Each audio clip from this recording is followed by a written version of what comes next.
चिंतन नाम का एक व्यापारी शहर से दूर एक गांव में रहता था।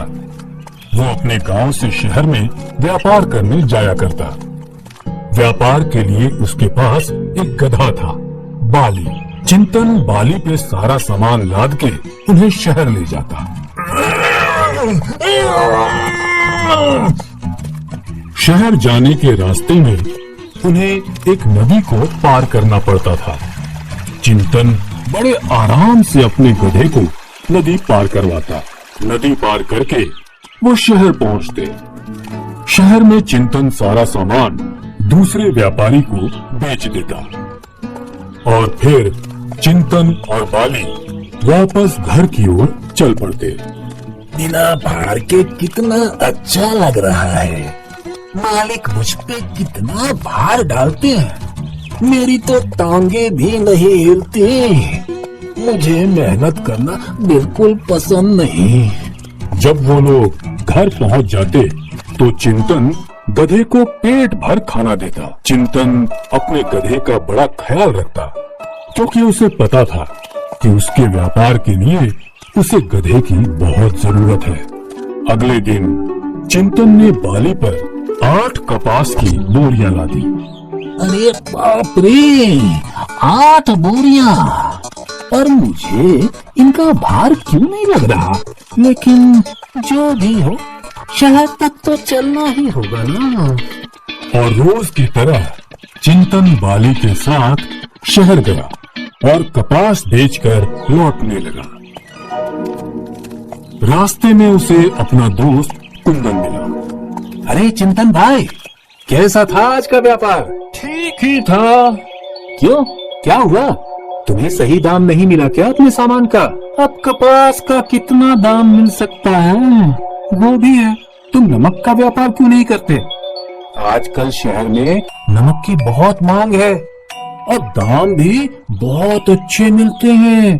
अरे वाह, ये तो बहुत अच्छा है। कल से मैं शहर नमक ले जाऊंगा। इन दोनों की बातें बाली सुन रहा था। ये महाशय मालिक को नया सुझाव दे रहे हैं। पहले ही मेरी कमर पे क्या कम भार था कि अब ये भी। अगले दिन चिंतन ने बाली पर 6 बोरियां नमक की लाद दी।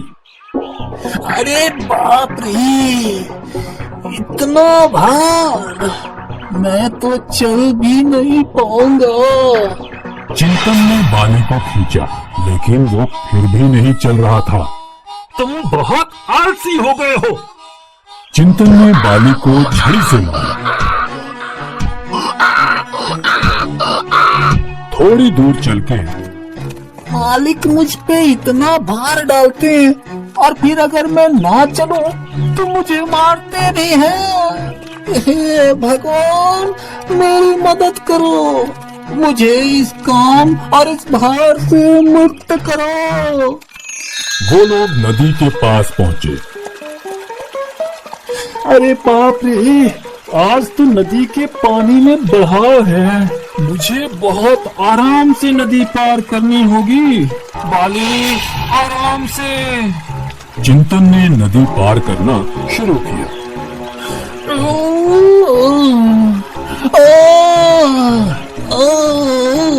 बाली डर के मारे चिल्ला रहा था।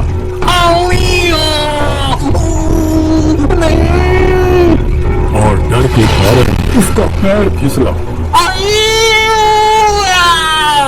अरे नहीं!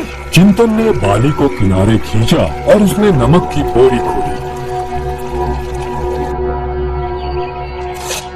नमक तो गायब हो गया। सारा नमक नदी के पानी में घुल गया। अच्छा हुआ मैं बच गया, पर मेरी कमर का भार पूरा गायब हो गया। लगता है भगवान ने मेरी प्रार्थना सुन ली और इस नदी को जादुई बना दिया।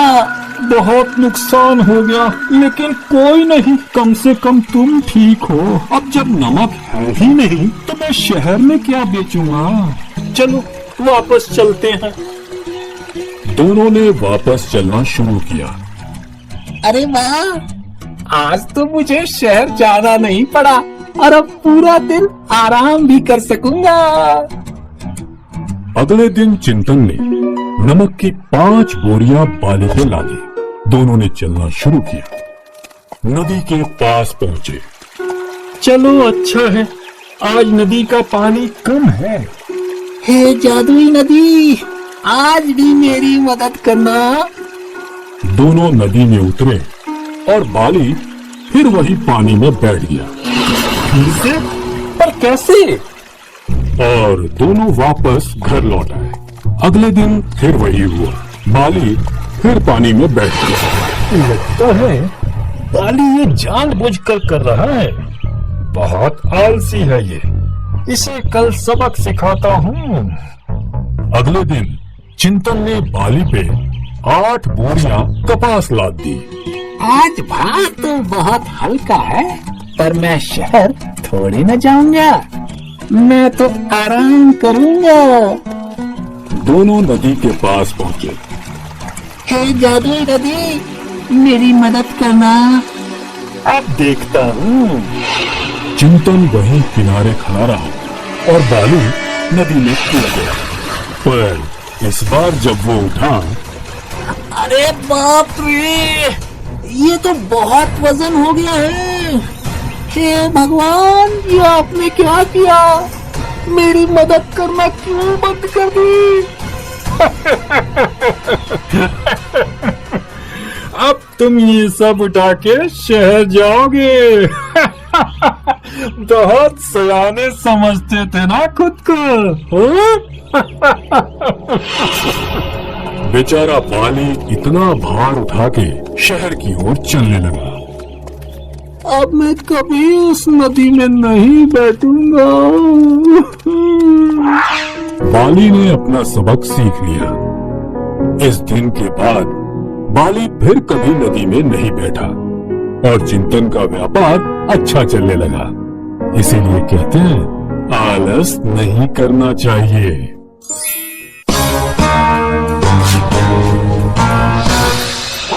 एक बार की बात है, एक धोबी का गधा था। वो दिन भर कपड़ों के गट्ठर इधर से उधर ढोने का काम करता। धोबी स्वयं कंजूस और निर्दयी था। अपने गधे के लिए चारे का प्रबंध नहीं करता था, बस रात को चरने के लिए उसे खुला छोड़ देता था। निकट में कोई चरागाह भी नहीं थी। शरीर से गधा बहुत दुर्बल हो गया था। अरे महाशय, आप इतने कमजोर क्यों हैं? तो भी मुझसे दिन भर काम करवाता, खाने को कुछ नहीं देता। मुझे रात को अंधेरे में इधर उधर मुंह मारना पड़ता है। तो समझो अब तुम्हारी भुखमरी के दिन गए। यहाँ पास में ही एक बड़ा सब्जियों का बाग है। वहाँ तरह तरह की सब्जियाँ उगी हुई हैं। खीरे, ककड़ियाँ, तोरी, गाजर, मूली, शलगम और बैंगनों की बहार है। अच्छा, पर बाग के अंदर कैसे जाए? मैंने बाग तोड़कर एक जगह अंदर घुसने का गुप्त मार्ग बना रखा है। बस मैं वहीं जा रहा हूँ, साथ आओगे? तुम्हारा भला होगा, मुझे भी ले चलो।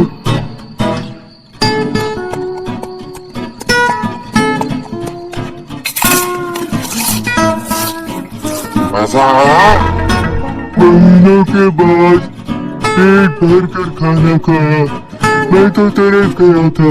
तुम्हारा ये एहसान कभी नहीं भूलूंगा। अब से मैं तुम्हारे साथ रोज रात को आऊंगा। गधा अब मजे मजे में धोबी के पास गया। वाह रे गधे, तेरा तो शरीर भर रहा है, बाल भी चमकने लगे हैं और चाल में मस्ती आ गई है, काम में भी फुर्ती आ गई है। कहाँ चढ़ने जाता है रात में? मालिक, वो राज की बात है।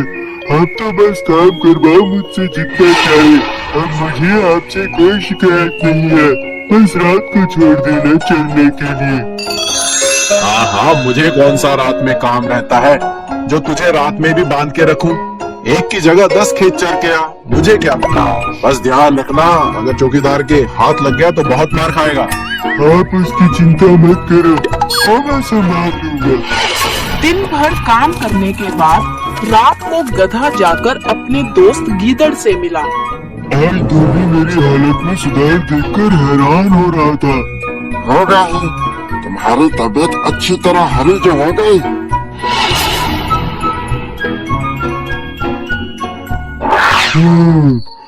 वैसे गीदड़ भाई, क्या तुम शास्त्रीय संगीत के बारे में कुछ जानते हो?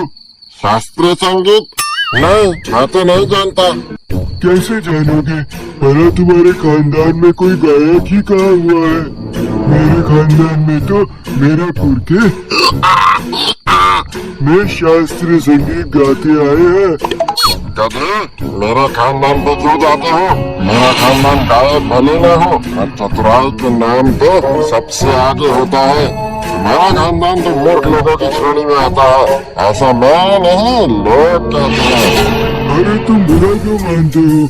मैं बहुत खुश हूँ, झूमना चाहता हूँ। मेरा दिल गाने का कर रहा है। अच्छा, खाना खाने के बाद गाना चाहिए। सोच रहा हूँ राग गाऊं। ना, ऐसा ना करना गधा। गाने वाने का चक्कर मत चलाओ। ये मत बोलो कि हम दोनों यहाँ चोरी करने आए हैं। मुसीबत को न्योता मत दो।